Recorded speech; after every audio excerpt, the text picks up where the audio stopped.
For millions of Americans, when you say comfort food, we're talking soul food. Cornbread, black-eyed peas, collard greens, mac and cheese, and sweet potato pie. And don't leave out regional dishes. Peach cobbler, shrimp and grits, Hoppin' John, numerous barbecues, Maryland blue crab, and chitlins. Soul food, a collection of regional cuisines, found its start in one of the most impactful human rights violations in world history.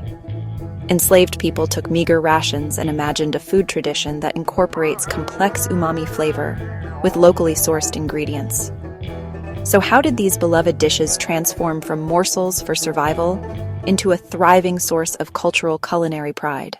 The story of soul food starts in Western and Central Africa. Here, communities developed unique methods of cultivating rice and frying meats. They ate what was nearby: okra, cowpeas, African peaches, and eggplant, taro, plantain, and a variety of leafy greens. Marinated meat was complemented with often spicy sauces, and scooping food with fufu or bread was common. Recipes were spread through oral tradition, and in many West African cultures, women organized community meals. This all changed drastically with the transatlantic slave trade. Oral tradition in African-descendant communities includes stories of indigenous African seeds, braided into women's hair before the torturous sea journey. It's hard to confirm these accounts, as you can assume. Historical records of the time didn't respect the resilience of the enslaved. However, we do know that eventually slave ships did stock West African staples to help improve survival rates of the enslaved. Here, we see the beginnings of African people preserving their indigenous food. Remember, some of the people kidnapped were already skilled farmers. West African crops were stolen to feed both captive and crew. Women cooked starches from home, replacing the horse beans and rotting meat they were initially forced to eat. The newly enslaved Africans used every opportunity to ensure that if they survived, their ancestors' seeds would survive with them. This effort led to the introduction of dozens of new species to the Americas. From 1501 to 1867, almost 13 million Africans were transported across the Atlantic. Of the 10 million people who survived the journey, only 4% were sent to the U.S.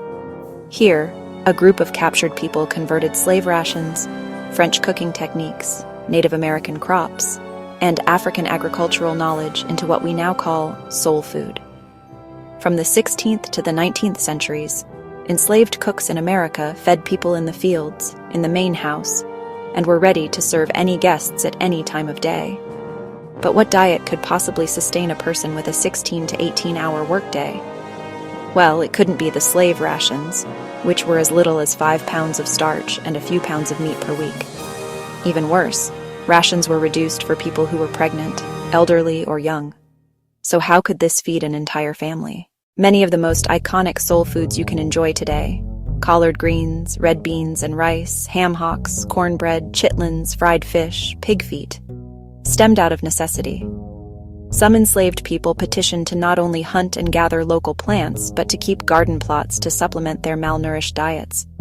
They planted the same crops as indigenous people and included sweet potatoes, corn, beans, and squash in their recipes.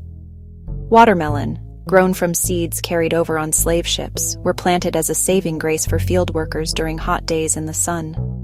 Enslaved people also grew okra plants, which could be used for soups and medicines.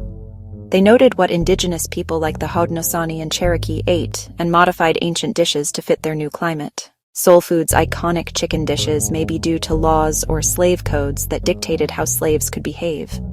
There was a loophole in these codes. Enslaved people, typically unpaid and barred from ownership, could keep chickens, sell them in markets, and save the proceeds.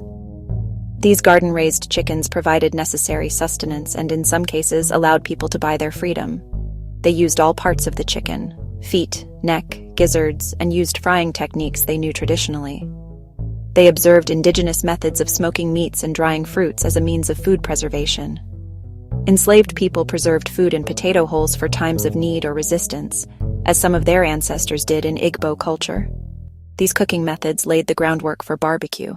Unfortunately, enslaved people's skills as farmers and chefs were turned into a public joke.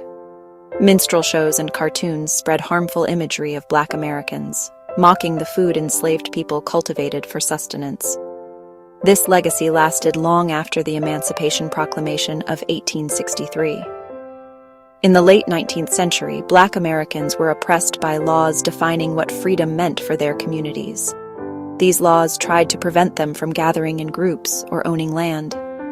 That didn't stop newly freed people during Reconstruction from starting catering businesses, selling plates on trains or through food carts. Black Americans became private chefs and created cookbooks to define their down-home cooking. Millions of Black people fled Southern segregation during the Great Migration. This regional cuisine was transported from the Deep South throughout America to places like Chicago, New York, Louisiana, and Philadelphia. In fact, my own grandfather, Claude Suggs, was part of this exodus from the South. He moved from North Carolina and became a street vendor in Philadelphia, where he sold plants for people's urban gardens and taught people how to grow their own fruits and vegetables. By the time the phrase soul food was popularized outside of the Black community in the 60s, there were long-established eateries, barbecue joints, fisheries, and carry-out spots already serving soul food. Don't be mistaken, soul food is not a monolith. In his book about the cuisine, Adrian Miller describes that soul food's origins can be separated into zones: Chesapeake Bay cuisine around Maryland, Creole and Cajun in the lower Mississippi region, Lowcountry cuisine in the Carolinas and Georgia, and Black Belt cuisine. In the Chesapeake Bay, they caught blue crabs, made beaten biscuits, and cooked hominy. In the Lowcountry, they made shrimp and grits, and turned rice fields into hoppin' john, okra, pilau, and red rice. Creole and Cajun food was heavy on the spice, using okra from West Africa and French influences to make dishes like gumbo and jambalaya. Black Belt food incorporates more pork and corn, like smothered pork chops, pulled pork, and cornbread. Distinct spit roasting, smoking, and barbecue styles developed, with regions arguing to this day about who has the best barbecue recipe. But that needs its own video. Although it was invented over centuries as part of the mostly forced fusion of cultures, it has become one of the most comforting and enduring cuisines of our time. Its origin story is actively platformed by people like chef and historian Michael Twitty, who does reenactments of the daily workload of enslaved cooks. Adrian Miller, Jessica B. Harris, and many more historians have written extensively on the origins of soul food. Some secret soul food recipes are still passed down through generations through oral traditions, and if you're lucky, you may be able to taste them for yourself. Some of my favorite soul food dishes are fried chicken, collard greens, barbecue ribs, and fried catfish. But the best meals are the ones made with love. Have you had a home-cooked soul food dinner you can't forget? Tell me what was on the plate and who made it in the comments.